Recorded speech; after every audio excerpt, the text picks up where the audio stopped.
പരിശുദ്ധ ദൈവമാതാവിന്റെ വണക്കമാസം 17-ാം തീയതി.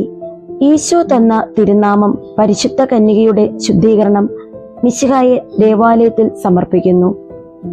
പ്രാർത്ഥന. മോശയുടെ നിയമങ്ങൾക്ക് വിധേയമായി ഞങ്ങൾക്ക് നിയമാനുഷ്ഠാനത്തിന് മാതൃക നൽകിയ പരിശുദ്ധ കന്യകയെ ദൈവിക നിയമങ്ങളും സഭയുടെ നിയമങ്ങളും അന്യോന്യം പാലിക്കുവാൻ വേണ്ട അനുഗ്രഹം ഞങ്ങൾക്ക് നൽകണമേ. അങ്ങേ ദിവ്യകുമാരനെ ദേവാലയത്തിൽ കാഴ്ചവെച്ചുകൊണ്ട് ലോകരക്ഷയ്ക്കായി അങ്ങേ പുത്രനെ സമർപ്പിക്കുന്നതിനുള്ള സന്നദ്ധത പ്രകടമാക്കി. ദിവ്യമാതാവെ, ഞങ്ങൾ അങ്ങേ ദിവ്യസുതനെയും അങ്ങയെയും സ്നേഹിച്ചുകൊണ്ട് വിശ്വസ്തതാപൂർവം ജീവിക്കുവാനുള്ള അനുഗ്രഹം പ്രാപിച്ചു തരണമേ. ഞങ്ങൾ മഹാമനസ്കതയും സ്നേഹവുമുള്ളവരായി തീരുന്നതിന് അങ്ങേ മാതൃക പ്രചോദനമരളട്ടെ. സുഹൃത ജപം. മറിയമേ സ്വസ്തി, നാഥേ സ്വസ്തി, സമുദ്രതാരമേ സ്വസ്തി.